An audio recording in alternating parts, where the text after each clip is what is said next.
We seek the peace of solitary places, and in solitude we discover that we are not alone. Today's episode is a little piece that I wrote several years back while I camped in an abandoned K-Mart parking lot. I hope you enjoy. Today is a dreamy one, and I sit beneath a tree looking out on one of my favorite spots where the seagulls play. I have often driven past this place and watched as the seagulls soared overhead and landed on light posts. It is a favorite spot for them. For me too, I guess. I used to wonder what it was that drew them to this place. Sitting here, I wonder if perhaps I began to see. The parking lot is largely abandoned, as is the store on the other side of it. The signs have been taken down and the windows boarded up.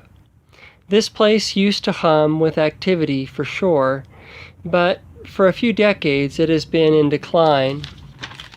It was not long ago that a larger store of the same kind was built around the corner, and though I am unsure whether it put the last death nail in the coffin of this one, the building is empty now, and the small shops next to it are suffering also.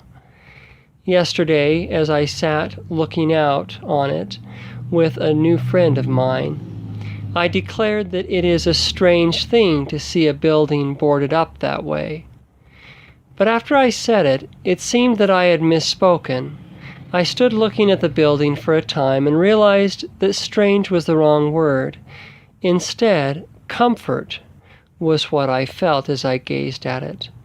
And that, though I sensed a profundity in the emotion, seemed like a strange thing to feel about a rather shabby, old, unkempt, and wholly abandoned building. But I felt it nonetheless. As I consider it now, it stands out in contrast to its counterpart around the corner, hustling and bustling, with traffic, well-maintained, and all of its patrons intent upon some errand, some ambition to improve upon their particular circumstances, and not an ounce of contentment to be found anywhere. Loud and anxious and sad are the words that come to mind. But coming here on the other side of the same block is like entering a different universe. Here it is, come as you are, and the birds don't mind that I haven't seen a shower in a few days. The place is just on the other side of wild, and so are we. It is open and mostly empty and quiet, and no one cares that we linger here and enjoy each other's company. It is a place where noise has worn itself out and died. And I wonder if perhaps it is that hush that the gulls come for and that keeps them. It holds me here today, and in it opens up a space for me to dream and to see those things that are impossible to see around the corner. There's an old Bible verse that comes to mind as I consider it. Stand ye in holy places and be not moved.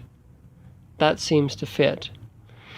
But of course, seagulls fly from place to place, and perhaps they know of other such places. And perhaps that is why the verse says holy places and not holy place. For now, I rest here in this one before I journey on. I hope that each of you hear the call of the empty, open, sacred places where noise has worn itself out and died, and that there you too find the peace and comfort and companionship which you are yearning for. I will be there too, though you may not see me. For we do walk together in this trackless path. God bless you always.